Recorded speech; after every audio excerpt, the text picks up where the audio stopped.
বাংলাদেশ সেনাবাহিনীর ব্যাপারে আমি বলতে পারি, আমাদের ডেপুটেশনে অনেক জায়গায় অনেক অফিসার এবং আমাদের সোলজাররা চাকরি করেন, কিন্তু সেখানে যেয়ে যদি তারা কোনো অপরাধে জড়িয়ে যায় এবং সেটা যদি আমাদের কাছে রিপোর্ট আসে, আমরা কিন্তু এটার একেবারে সঠিক বিচার করে প্রয়োজনীয় পদক্ষেপ নেই। যে কল্পকাহিনীর সেই আলাদিনের চেরাগ যেন বগল দাবা করে নিয়ে ঘুরতেন পুলিশের সাবেক মহাপরিদর্শক বেনজির আহমেদ। তা না হলে একজন সরকারি চাকরিজীবী একদিনেই আলিশান চারটা ফ্ল্যাট কেনেন কি করে, তাও আবার গুলশানের মতো অভিজাত এলাকায়? পুরো পরিবার মিলে স্থাবর কয়েক হাজার কোটি টাকার সম্পত্তি আছে তার। আদালতের 2 দফা আদেশে যা সবই এখন জব্দ করা আছে।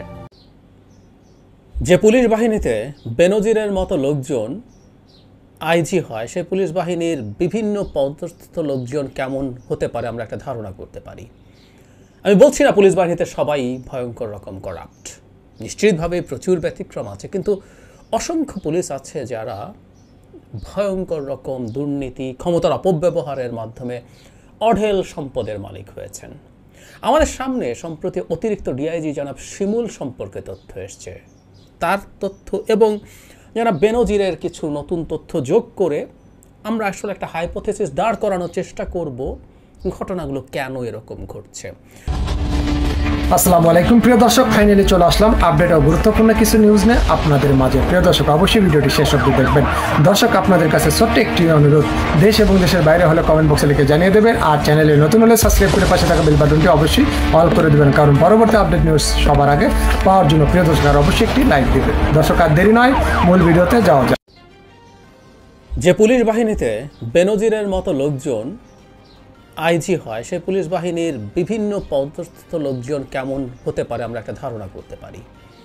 আমি বলছি না পুলিশ বাহিনীতে সবাই ভয়ঙ্কর রকম করাপ্ট, নিশ্চিতভাবে প্রচুর ব্যতিক্রম আছে, কিন্তু অসংখ্য পুলিশ আছে যারা ভয়ঙ্কর রকম দুর্নীতি, ক্ষমতার অপব্যবহারের মাধ্যমে অঢেল সম্পদের মালিক হয়েছেন।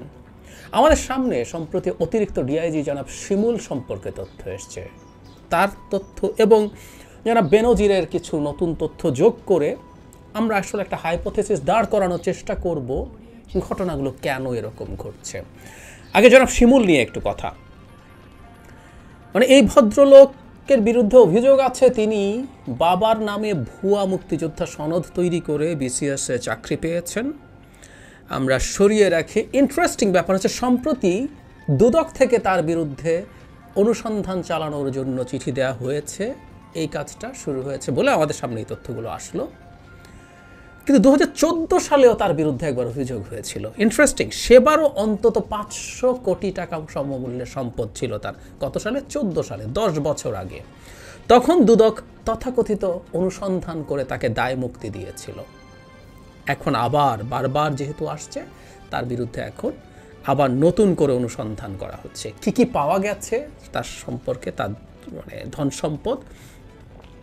গোপালগঞ্জে একটা বাংলো বাড়ি, কেন গোপালগঞ্জ বাড়ি, জনাব বেনজিরেরও বাড়ি গোপালগঞ্জ, একটা বাংলো বাড়ি নির্মাণ করেছেন। তাতে 30-40 কোটি টাকা কমপক্ষে খরচ করেছেন। ওই বাড়িতে কেউ থাকেন না, বছরে 2-1 বার গেলে উনি ওখানে ওঠেন, সেখানে গিয়ে সবার হাট বসে।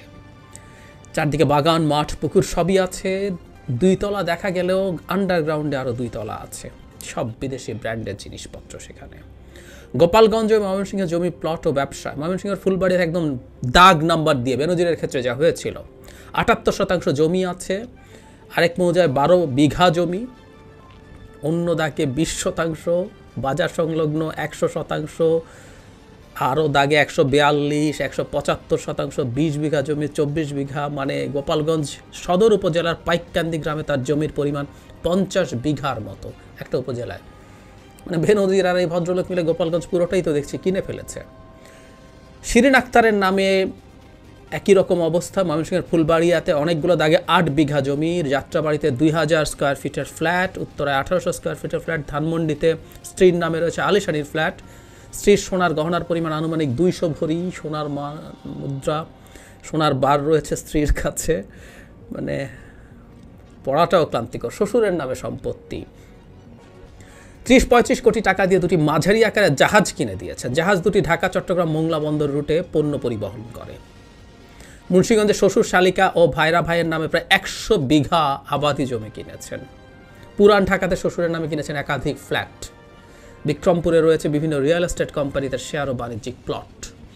বড় ভাবির নামেও সম্পত্তি আছে। ধানমন্ডি রোড 6 ফ্ল্যাট এত 2D নম্বর আধুনিক ফ্ল্যাটটি তার ভাবির নামে কিনেছেন শিমুল। শ্যালক মামুনের নামে যমুনার ফিউচার পার্কে 2টি দোকান।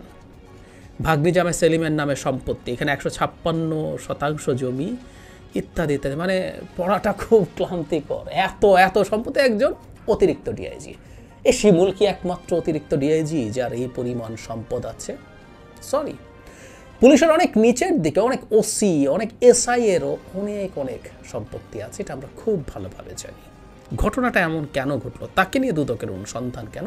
তার আগে জনাব বেনজিরকে নিয়ে একটা তথ্য আমাদের নিশ্চয়ই সামনে এসছে। তার সম্পত্তি যখন ক্রোক করা হয়েছিল তখন তার জমির পরিমাণ ছিল 345 বিঘা, গোপালগঞ্জেই, বা 114 একর। কিন্তু এই জমিটা প্রায় পুরোটা কেনা হয়েছে উনি যখন র্যাবের ডিজি এবং আইজিপি ছিলেন। ইয়াস, ক্ষমতার হ্যাডাম যখন সর্বোচ্চ পর্যায়ে পৌঁছেছে তখন এগুলো হয়েছে। স্ত্রীর নামে, মেয়েদের নামে, আমরা জানি এই ডিটেলগুলো আমাদের সামনে এসছে।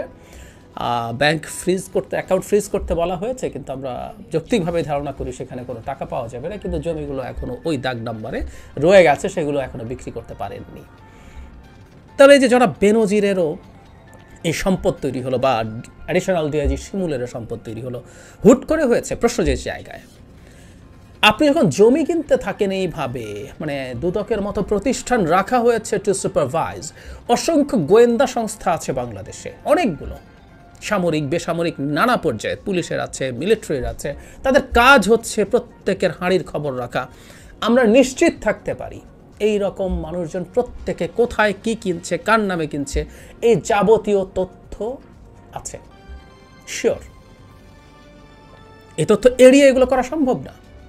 যারা বেনজির তার কন্যা, 3 কন্যা এবং স্ত্রীর নামে এবং নিজের নামে যে সম্পত্তি কিনছেন একটার পর একটা, গোপালগঞ্জের মতো জায়গায়, বাংলাদেশের সবচেয়ে, এই মুহূর্তে সবচেয়ে গুরুত্বপূর্ণ জেলা, প্রধানমন্ত্রীর বাড়ি ওখানে, সো গোপালগঞ্জের প্রতি আলাদা দৃষ্টি আছে। উনি গোপালগঞ্জ গোটাটা কিনে ফেলছেন, এটা কেউ জানে না। এই ভদ্রলোকও গোপালগঞ্জের, এবং গোপালগঞ্জে বেনজির কেনার পর আর যা ছিল সেগুলো কিনেছেন উনি, বাকি বলা যায়। কেন? কেউ দেখেনি, কেউ জানে না। তার আত্মীয় স্বজনরা এই পরিমাণ সম্পদ তৈরি করছে। এভরিথিং ওয়াজ নোন, আমি একদম কনফিডেন্টলি বলতে পারি। এবং কোথায় কোন পুলিশ অফিসার, কোন আমলা, অন্যান্য জায়গার, আমরা তো আসলে এই মুহূর্তে পুলিশদেরকে নিয়ে অনেক কথাবার্তা বলছি। পুলিশদের ক্ষেত্রে আসলে একটা আলাদা ডাইমেনশন আছে। যেমন এই যে শিমুল সম্পর্কে একটা তথ্য এসছে, তার ভাগ্নির সাথে, তার মানে ভাগ্নির হাজব্যান্ডের ডিভোর্স হয়েছে, সেটাকে কেন্দ্র করে একটা পরিবারকে কি অকল্পনীয় রকম হয়রানি করেছিল এই জনাব শিমুল। তার ক্ষমতার অপব্যবহার করে তার সম্পত্তি পুরো কবজা করা থেকে শুরু করে তাকে সৌদি আরবে জেল খাটানো, এমন কোনো নিপীড়ন নাই যে কোনো কিছু করে নাই।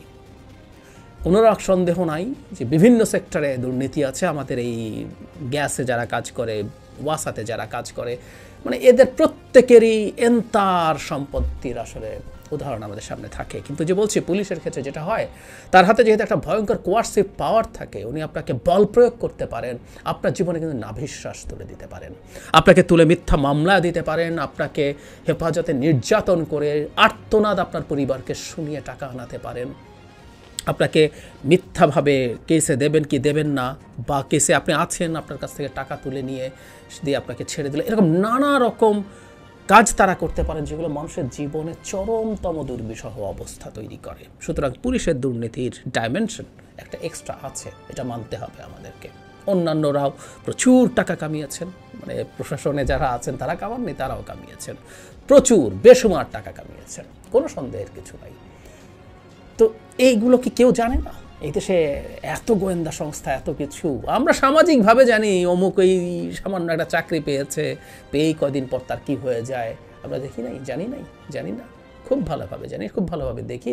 বহুবার বলেছি, এসব চাকরি বাকরি যারা করেন তারা বাইরে থেকে আসা কেউ না, ওনারা আমাদের সমাজের মানুষজন, আমাদেরই আত্মীয় স্বজন, বন্ধুবান্ধব, প্রতিবেশী, এদের সম্পর্কে আমরা জানি। সো এই ঘটনাগুলো জ্ঞাতসারেই হয়েছে, রাষ্ট্রের একেবারে সর্বোচ্চ পর্যায় পর্যন্ত এই তথ্য ছিল। সো দুদক কোনোদিন কিছু করে নাই, আর কেউ কোনোদিন কিছু করে নাই। এই যে হঠাৎ শিমুলের এটা বেরোলো কেন? 14 সালে আবার বেরোলো, দ্যাট ওয়াজ ম্যানেজড, এখন আবার বেরোলো। বেনজিরের ক্ষেত্রে এটা হলো কেন? আমরা মানে অনেক সময় থেকে এই কথাটা বলার চেষ্টা করছি। আসলে এই মুহূর্তে আওয়ামী লীগের মানে মাফিয়াতন্ত্রের মধ্যে তো আসলে অনেক রকম পাওয়ারের জায়গা তৈরি হয়েছে, অনেক রকম ক্ল্যান তৈরি হয়েছে, অনেক রকম নেক্সাস সাব নেক্সাস তৈরি হয়েছে, তাদের মধ্যে আসলে ক্ল্যাশ তৈরি হচ্ছে। এই ঘটনাটাই আসলে এখন ঘটছে। এই ঘটনা কখনো কখনো ব্যবসায়ী থেকে পরস্পর ব্যবসায়ীর মধ্যে, ধরুন এস আলমের টাকা পাচার নিয়ে যে একটা তথ্য আসলো আমাদের সামনে, ডেইলি স্টার রিপোর্ট করলো, আমাদের পত্রিকাগুলোর ঘাড়ে কয়টা মাথা আছে যেরকম রিপোর্ট করবে? আমরা ধারণা করতে পারি আরও কোনো একজন সেটাকে পেট্রোনাইজ করেছে, সেটাকে সামনে আনার জন্য। কালের কণ্ঠ পত্রিকা জনাব বেনজিরকে নিয়ে রিপোর্ট করেছে, আমরা খুব যৌক্তিকভাবে মনে করার কারণ আছে এটাও একই রকম ক্ল্যাশের রেজাল্ট, প্রত্যেকে পাওয়ারফুল। এবং জনাব বেনজির এই কোনো না কোনো খুব পাওয়ারফুল কারোর সাথে ক্ষমতার দ্বন্দ্বে, উনি এই মুহূর্তে পাওয়ারের পজিশনে নাই, কিন্তু উনিও খুব সিগনিফিক্যান্ট মানুষ, কোনো দ্বন্দ্বে পড়েছেন এবং কোনো রেড লাইন ক্রস করেছেন। একই ঘটনায় শিমুলের ক্ষেত্রেও আমরা দেখছি, সেই শিমুলও আসলে দিনের শেষে তারা কোনো না কোনো একটা চক্রের সাথে, মানে পাওয়ার, আপনি কোন পদ নিয়ে করতে পারেন যুদ্ধ, আপনি কোন গ্রুপের সাথে আছেন, কাদের সাথে থাকতে গিয়ে কার পারপাস সার্ভ করতে গিয়ে বিপদে পড়েছেন, তাই এখন এগুলো আপনাদের সামনে আসছে। আর কোনো কারণ নেই, একদম কোনো কারণ নেই। একজন শিমুলের এই সম্পত্তির পরিমাণ পড়তে পড়তে যেমনই লাগুক না কেন, প্রচুর পুলিশ অফিসার আছে যারা এই রকম, আমরা বুঝি, খুব ভালোভাবে বুঝি। সুতরাং ওই কারণে ঘটনাটা ঘটেছে। আর একটা কথা আমরা বহুবার বলছি, ওনারা কেউ বোকা নন, জনাব বেনজির বোকা নন, জনাব শিমুল বোকা নন। মানে দেশেই তাদের যদি এই পরিমাণ সম্পত্তি থাকে, দেশের বাইরে কি পরিমাণ সম্পত্তি আছে সেটা আমরা বুঝতে পারি, কোনো সন্দেহ নেই, বিপুল অঙ্কের। তবে এই ধরপাকড়গুলো আমি ধারণা করি ভবিষ্যতে এই কাজটা হবে যে দেশের সম্পত্তি যতটুকু তারা রাখার চেষ্টা করছেন বা রাখছেন, তারা সেটা হয়তো আর রাখবেন না, এটা বিদেশে পাচার করে দেবেন, এইটুকু আর রাখবেন না, এবং এটা নতুন করে ক্যাপিটাল ফ্লাইট তৈরি, টাকা পাচার করার আরেকটা নতুন কারণ হিসাবে আমাদের সামনে হাজির হতেও পারে। তবে একটা জিনিস আমরা খেয়াল করছি নিশ্চয়ই, জনাব বেনজির বলি বা এই জনাব শিমুল বলি, তারা বাংলাদেশে এই পরিমাণ সম্পত্তি কিনেছেন নামে বেনামে, তাদের একটা জিনিস আমরা বুঝি, তারা তাদেরকে কতটা ছোঁয়ার অযোগ্য, মানে কেউ কাউকে তাদেরকে ধরতে পারবে না, এই পারসেপশন ছিল। জনাব বেনজির কি বোকা লোক, মানে খুব আলাপ আছে, অতি চালাক। তো অতি চালাক বেনজির কি মনে করেছেন যে দেশে এই সম্পত্তি আমি করছি, আমার স্ত্রী কন্যা যতই বলি মাছের খামার দিয়ে করেছি, মানুষ বুঝবে এই সম্পত্তি কেন করা হয়েছে? 350 বিঘা জমি গোপালগঞ্জে, কেউ কি জানবে না, কেউ কি বুঝবে না? আর এই ভদ্রলোকে তো জাহাজ টাহাজ সহ ফ্ল্যাট ট্যাটের বিরাট তালিকা দেখলাম। তার মানে তারা মনে করেছিল তারা এতটাই ধরা ছোঁয়ার বাইরে যে দেশে চুরির টাকায় দেশে সম্পত্তি কিনলেও তাদের কিছু আসে যায় না, তাদের এতটাই হ্যাডাম, সেটাই কেউ তাদেরকে ছোঁবে না। কিন্তু ঘটল। সুতরাং এটা যখন ঘটছে, এটাও একটা নতুন উদাহরণ তৈরি করলো, নতুন মেসেজ দিল টু দ্য করাপ্ট অফিসিয়ালস যে তারা এখন থেকে দেখা যাবে দেশে টাকা যতটুকু রাখছে, আবারও বলছি এটাও তাদের টোটাল সম্পত্তির অতি ক্ষুদ্র একটা ভগ্নাংশ, এই ভগ্নাংশটাও তারা সম্ভবত এখন আর রাখবে না, তারা সব কিছু বাইরে নিয়ে যাবে বা বাইরে ডিলিং হবে। আমাদের মনে আছে নিশ্চয়ই জনাব মামুন রশিদ, বাংলাদেশের খুবই পরিচিত একজন ব্যাংকার, সিটি ব্যাংকে নেতা ছিলেন, প্রাইস ওয়াটার হাউস কুপার্সে ছিলেন, অত্যন্ত গুরুত্বপূর্ণ একজন অর্থনৈতিক বিশ্লেষক, আপনারা অনেকেই তাকে চিনি। তার একটা ভিডিও একবার ভাইরাল হয়েছিল যেখানে এখন ঘুষ লেনদেন হচ্ছে বাইরে, মানে সচিবরা বা অন্যরা যারা ঘুষ খান বাইরে দেওয়া হচ্ছে, দেশ থেকেও তাদেরকে এখন আর পাচার করতে হচ্ছে না। সামনে এই ঘটনাগুলো আর অনেক বেশি বাড়বে, কোনো সন্দেহ নেই।